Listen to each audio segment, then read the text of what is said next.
In times of despair, we often turn to comedians to shine out like a beacon of sanity and joy. But how do you find humor in the midst of a pandemic? What happens when the platform of those who provide us that beacon is taken away? What's so funny about the new paranormal?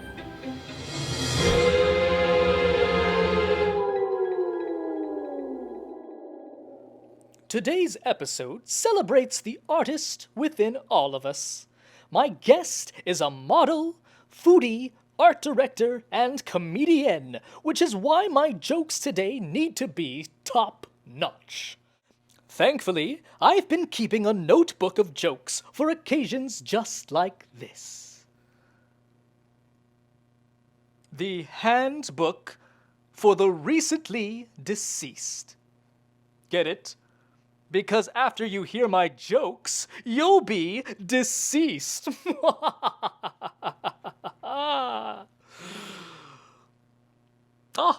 Here's one. What does Miley Cyrus eat on Thanksgiving? Twerky.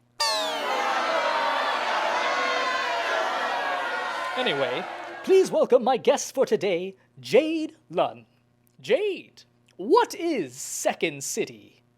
So Second City is a big comedy theater in Chicago with a lot of historical pasts, from Amy Poehler to Tina Fey to Steve Carell. That's where they all started their comedy journey, per se. So it's very well known in Chicago. There they produce improv shows and sketch shows, but also they provide classes and workshops for kids at the age of 8 all the way up to adults to experiment and test out their kind of comedy kicks. An actor I know fell through the floor recently.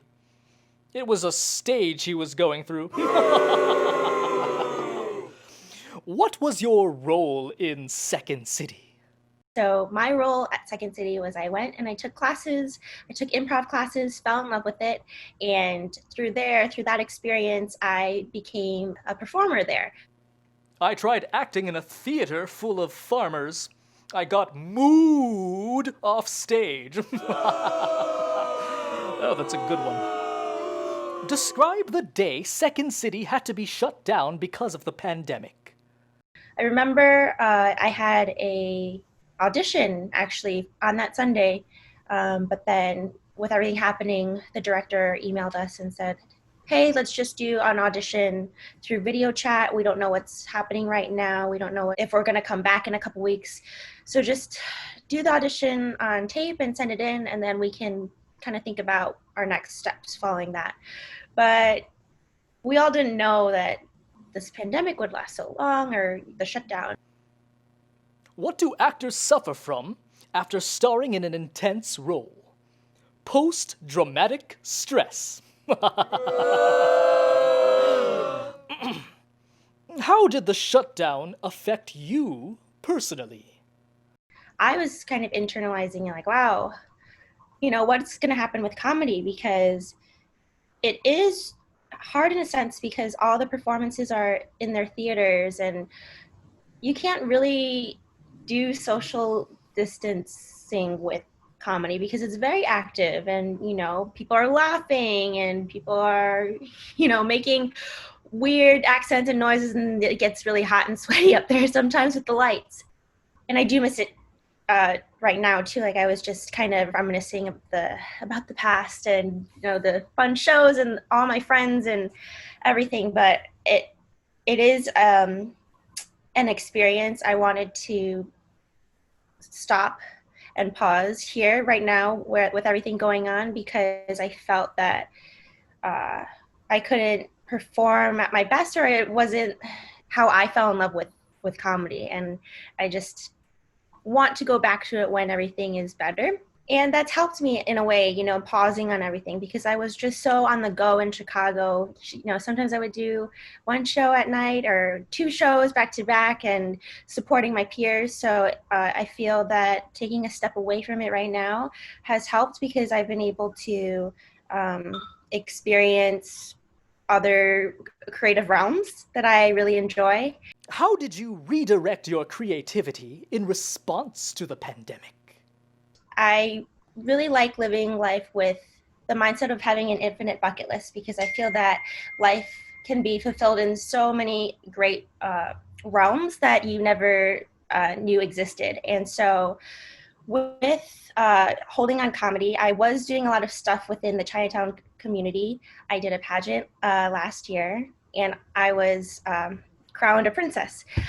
So I did a lot of nonprofit stuff, a lot of mentoring online, and so that stuff helps me get through the early parts of March.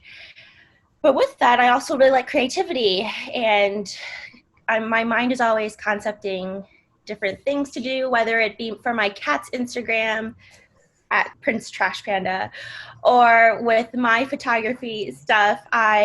In Chicago, I connected with a lot of photographers, and we would just collab whenever we got the chance to. And I felt like that was a way for me to be able to tell a story in the same way that is my true authentic self. Okay, last one. Why did the vampire want to become an actor? He wanted a part he could really dig his teeth into. Ha ha! What advice do you have for other performers like yourself to stay motivated with their craft? Social media has been a huge part, especially this year, to kind of with staying connected, and also it has become a vehicle for people to use to express who they are, their opinions, and also their creativity. And so a lot of my peers who I felt were very talented and still do have a really bright future with comedy, they've taken the initiative with creating content on their social media channels that resonate with current times right now, or that is their true authentic self. And by being your true authentic self online and having that vulnerability to share a piece of yourself to literally strangers, they have been really flourishing through their social media. So I always just say, just keep creating, but to a point, because I know, and there it happens, people get in a weird funk. I mean, there's a lot going on right now, and sometimes days are harder than most. So I'm not saying to, keep creating until you kind of get burnt out. I'm saying to take care of yourself and do what makes you happy. And if your happiness right now is, making sure you're getting 8 hours of sleep, and, finishing your meals, and, talking to the small circle of people you have, that's what you have to do. But if it is going and networking in a socially distanced environment and creating content, then also do that. Perfect answer, Jade. And now it's time for the lightning round! Favorite movie? My favorite movie is The Life of Pi. Favorite cartoon character? So I love food, and I'm also a competitive food eater. But my favorite cartoon character is Garfield the cat, because he loves lasagna and I love lasagna. What is your biggest addiction? My biggest addiction is hot Cheetos. Which historical figure would you like to hear the voice of? Lucille Ball, and I would just love to sit down with her for dinner and hear her voice, and also any types of advice she has for me. What store do you shop at the most? So with my love of food, I'm always at the grocery store picking up different snacks. So I would say the grocery store. What was your favorite book growing up? My favorite book growing up was called Wemberley Worried.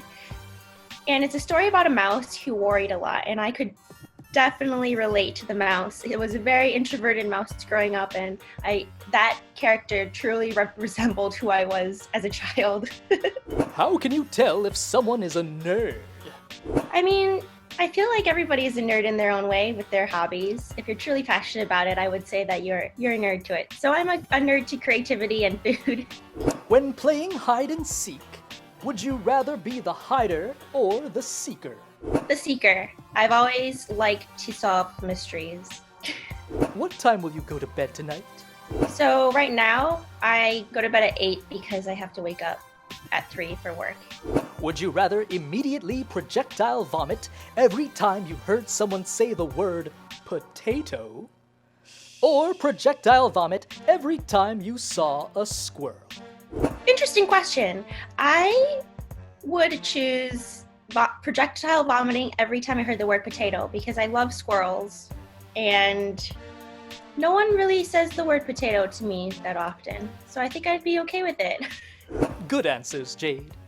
As soon as social distancing measures are no longer necessary, theaters will be active again for sure.